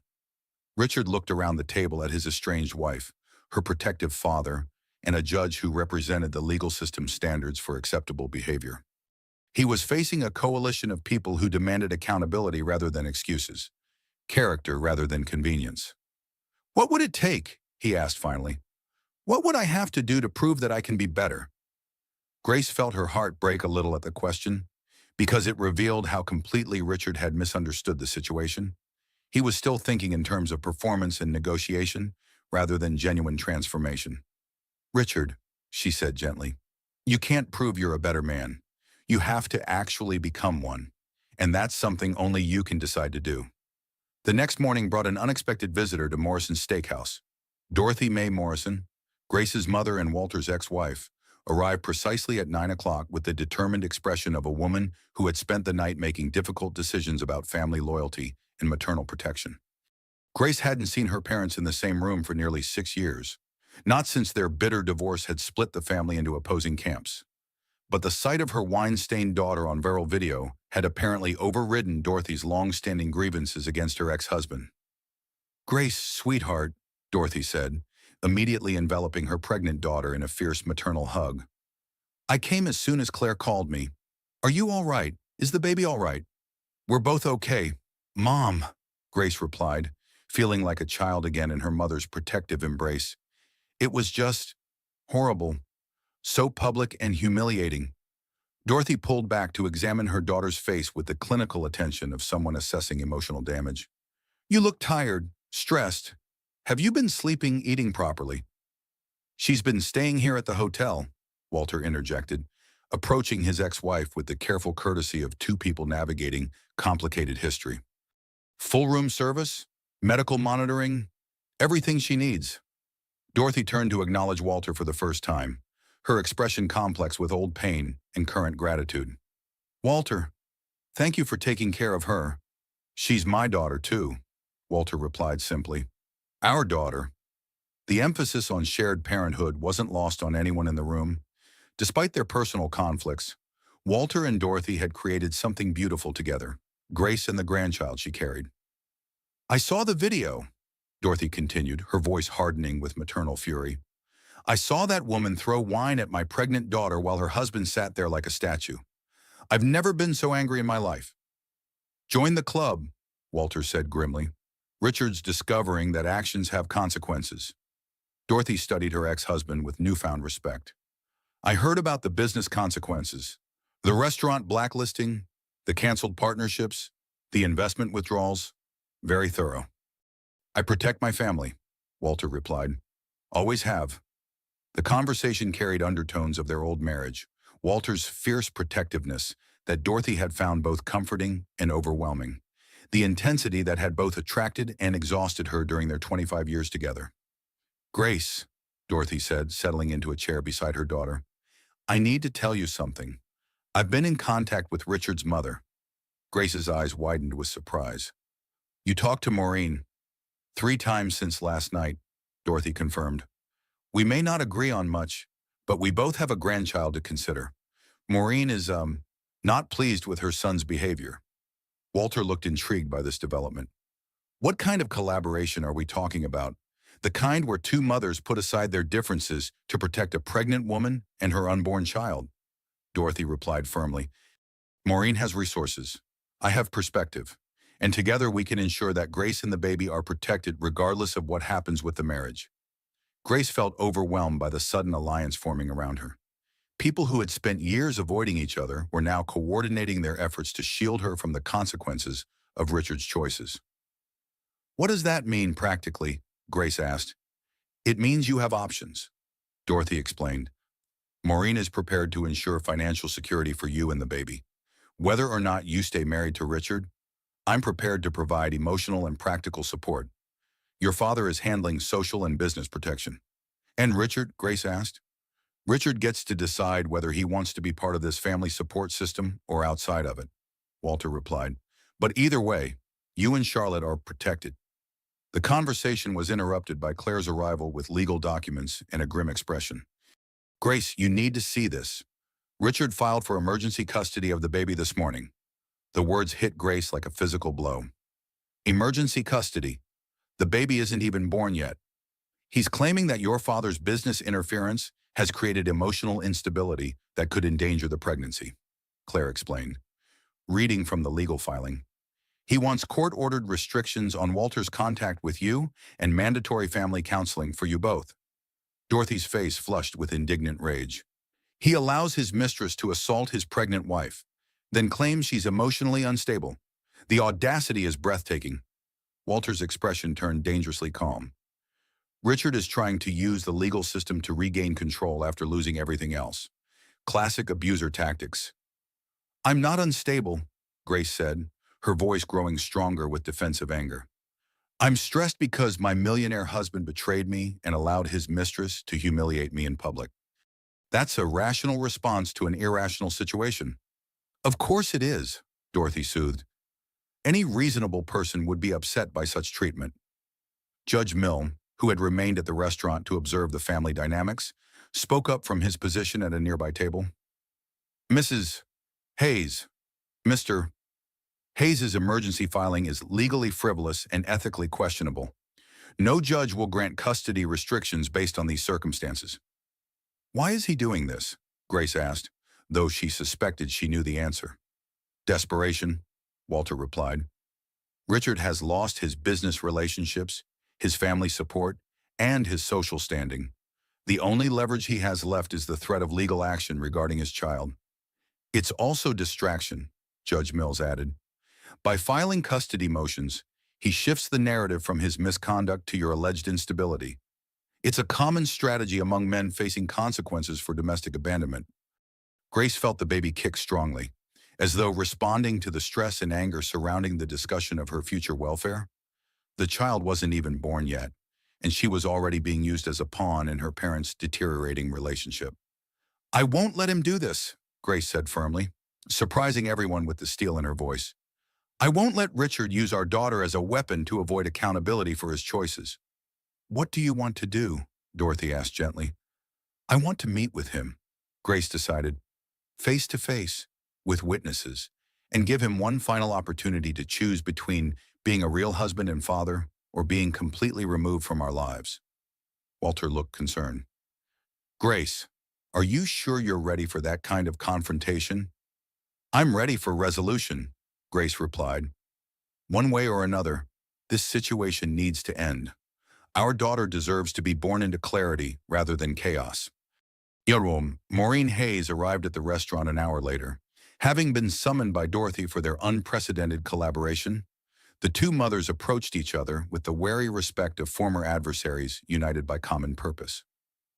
Dorothy, Maureen said with formal courtesy, thank you for calling me. Maureen, Dorothy replied, our children have created a situation that requires adult supervision. The understatement was deliberate and effective. Both women understood that their offspring had failed to handle their relationship responsibly, necessitating parental intervention to protect the innocent grandchild caught in the middle. I've reviewed Richard's legal filing, Maureen said, her voice tight with disapproval. It's embarrassing, vindictive, and completely counterproductive to his stated goal of family reconciliation. He's trying to intimidate Grace into compliance, Dorothy observed. Make her afraid of losing custody so she'll accept his infidelity and abuse. Over my dead body, Maureen replied with surprising vehemence. The Hayes family does not engage in legal intimidation of pregnant women. Richard has crossed a line that I will not tolerate. Grace watched her mother and mother-in-law coordinate their opposition to Richard's legal strategy, marveling at how quickly former strangers could become allies when facing a common threat to someone they both loved. What's your plan? Grace asked. Simple, Maureen replied. We're calling Richard's bluff. I've retained the best family law attorney in the state to represent you, at family expense. We're going to show him that his legal threats are not only baseless, but actively harmful to his own position. More importantly, Dorothy added, we're documenting everything, every threat, every manipulation, every attempt to use the baby as leverage. If this goes to court, the judge will see exactly what kind of man Richard really is. Walter nodded approvingly. Comprehensive documentation tends to be very persuasive in legal proceedings. There's something else, Maureen continued. I've spoken with Richard's business partners about the emergency custody filing, They're concerned about his judgment and emotional stability. Concerned how, Grace asked. Concerned enough to accelerate their withdrawal from professional relationships, Maureen explained.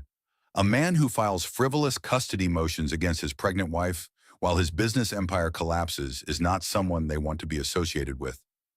Grace realized that Richard's legal strategy was backfiring spectacularly. Instead of intimidating her into submission, he was providing additional evidence of his poor judgment to an ever-widening circle of people who influenced his professional and social standing. He's destroying himself, Grace observed sadly. He's making choices, Walter corrected. Bad choices with predictable consequences. We're just ensuring that those consequences are complete rather than partial. Dorothy reached over to squeeze her daughter's hand. Grace, you need to understand something. Whatever happens with Richard, you and that baby will be protected. You have resources, support, and family who love you. Don't let fear of the unknown keep you trapped in a situation that's clearly harmful. I know, Grace replied, feeling stronger and more confident than she had since the wine hit her face 2 nights ago. I'm not afraid anymore. I'm angry, and I'm determined to do what's best for Charlotte, even if that means ending my marriage. The declaration marked a turning point in Grace's emotional journey from victim to survivor to someone actively taking control of her own destiny.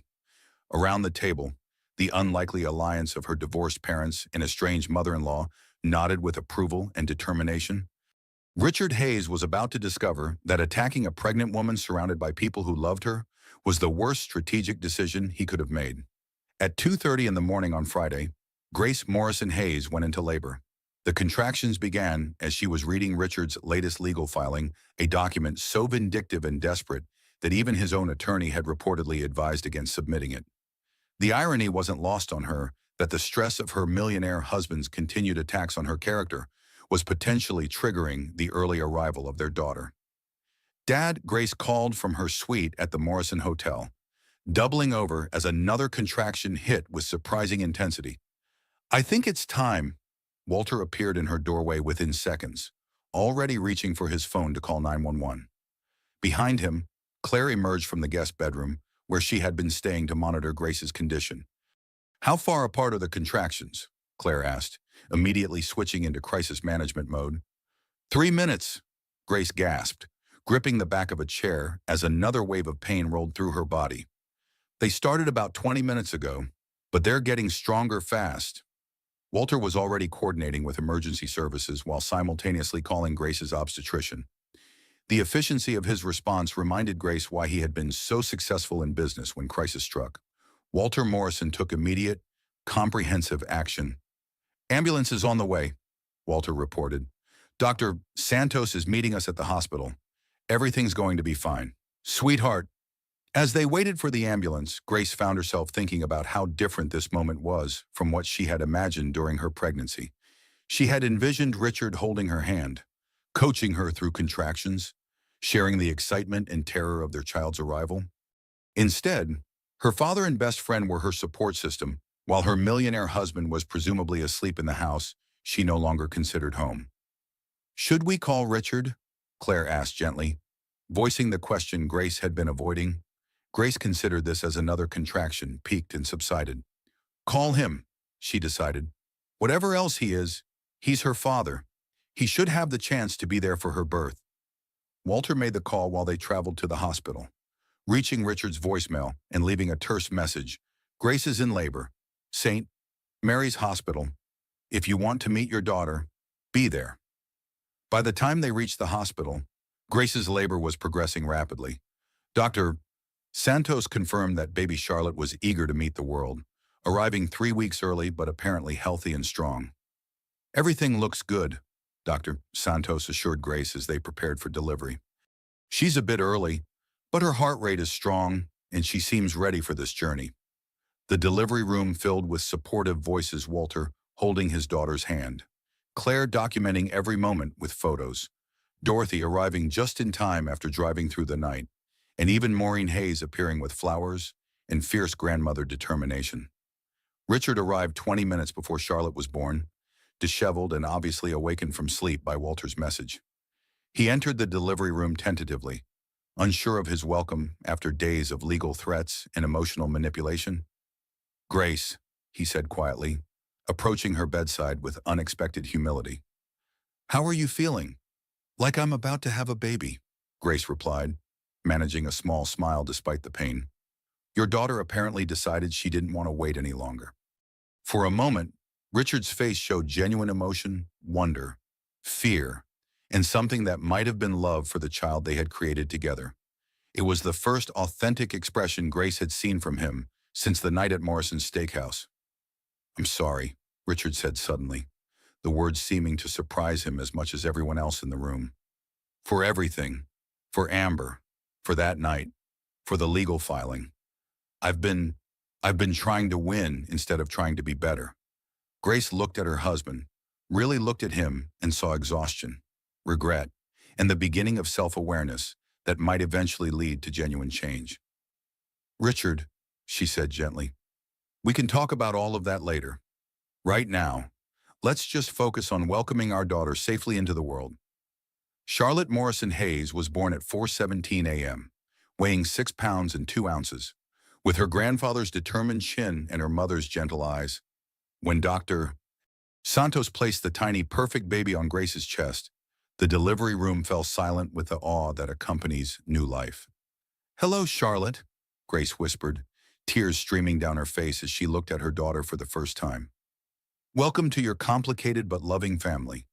Walter stood beside the bed, tears flowing freely as he met his first grandchild. "She's beautiful. Grace, absolutely perfect." Richard approached cautiously, his own eyes bright with unshed tears. May I hold her?" Grace nodded, carefully transferring Charlotte to her father's arms. Richard held his daughter with the reverent care of someone holding something infinitely precious and fragile. "Hi, baby girl," Richard whispered, his voice breaking slightly. "I'm your daddy, and I promise I'm going to figure out how to be worthy of you." The moment was interrupted by the arrival of Vernon Sterling, who had driven through the night after hearing about Grace's labor from Maureen Hayes. The mechanic carried a handmade wooden cradle and an expression of deep remorse. "Mrs. Hayes," Vernon said quietly, "I wanted to bring this for the baby. I made it myself, as an apology for my daughter's behavior. It's not enough, but it's something." Grace was touched by Vernon's gesture, especially the obvious craftsmanship and care that had gone into creating the beautiful cradle. "Mr. Sterling, that's incredibly kind. Thank you." Vernon looked at Richard holding baby Charlotte, and his expression grew serious. "Mr. Hayes, I hope you understand what a gift you've been given. That little girl deserves a father who puts her welfare above everything else." "I'm beginning to understand that," Richard replied, never taking his eyes off his daughter's face. Over the next several hours, the hospital room became a gathering place for the extended families and friends who had rallied around Grace during her crisis. Dorothy and Walter worked together to coordinate visitors and manage logistics, their shared concern for their daughter and granddaughter overriding years of post-divorce awkwardness. Maureen Hayes took charge of media management, ensuring that news of Charlotte's birth remained private despite the continued public interest in the wine-throwing incident. Judge Mills stopped by to congratulate the family and quietly inform Richard that his emergency custody filing had been withdrawn by his attorney as not in the client's best interests. As evening approached and visiting hours ended, Grace found herself alone with Richard and baby Charlotte for the first time since their daughter's birth. The silence was comfortable rather than tense, filled with the gentle sounds of a newborn baby discovering the world. "Grace," Richard said finally, "I know I don't deserve another chance. I know I've destroyed your trust and hurt you in ways that can't be easily forgiven. But I want to try to be better. For Charlotte, and for you, if you'll let me." Grace studied her millionaire husband, seeing vulnerability and genuine remorse that had been absent during his previous attempts at reconciliation. "Richard," she said carefully, "wanting to be better and actually becoming better are different things. Charlotte and I need to see actions, not just words." "What kind of actions?" Richard asked. "Real therapy, not just marriage counseling for show. Complete transparency about your finances, your business, your relationships, and time to prove that the man I fell in love with is still in there somewhere, underneath the person you became." Richard nodded seriously. What about us? What about our marriage? Grace looked down at Charlotte, sleeping peacefully in her arms, and realized that her priorities had crystallized completely during the labor and delivery.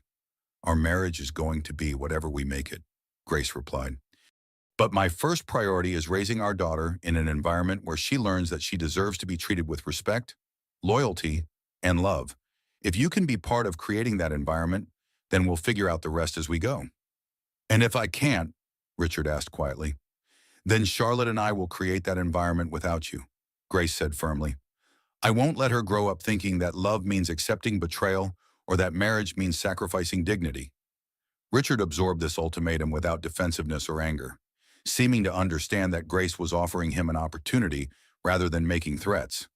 I understand, he said. And Grace, thank you for giving me the chance to be Charlotte's father, even after everything I've done.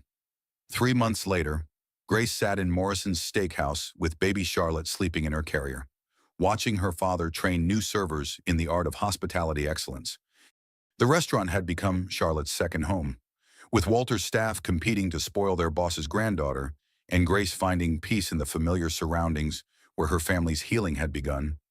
Richard had kept his promises about therapy and transparency, working with counselors to understand the selfishness and entitlement that had nearly destroyed his family. Their marriage remained a work in progress, built on careful trust and daily choices, rather than romantic assumptions about unconditional love. She's going to be spoiled rotten, Claire observed, watching Walter carry Charlotte around the dining room like a trophy while she slept peacefully in his arms. By everyone except me, Grace laughed. Someone has to teach her that the world doesn't revolve around her, even if Grandpa Walter thinks it should. The wine-throwing incident had faded from viral status, though it occasionally resurfaced as an example of public accountability in the social media age. Richard's business had eventually stabilized at a smaller scale, built on genuine relationships rather than reputation management. Amber Sterling had indeed returned to Millerville with her father, where she worked in Vernon's garage and slowly learned the difference between attention and respect. Most importantly, Charlotte Morrison Hayes was growing up surrounded by people who demonstrated through their actions what love, loyalty, and family really meant. She would learn from her grandfather Walter that protecting family was a man's highest calling, from her grandmother Dorothy that forgiveness was possible but not automatic, and from her mother that dignity was never negotiable. As for Richard, he was learning daily that being Charlotte's father was both his greatest privilege and his most demanding responsibility. Every choice he made was now measured against a simple question. What kind of man do I want my daughter to see when she looks at her father? The answer to that question was still being written, one day at a time, in the careful rebuilding of a family that had been broken by betrayal, but strengthened by the fierce love of people who refused to let a precious child grow up without knowing exactly how much she was worth. Grace looked down at her sleeping daughter and realized that the wine-throwing incident, as painful as it had been, had ultimately given Charlotte the most valuable gift possible, a family that would fight for her, protect her, and show her through their actions what she deserved from the world. Sometimes the worst moments in life created the foundation for the best ones to follow, and sometimes public humiliation was actually the beginning of private redemption. In the end, Charlotte Morrison Hayes would grow up knowing that she was loved fiercely, protected completely, and valued beyond measure by every adult in her life, and that knowledge would be worth all the wine-stained dresses and viral videos in the world.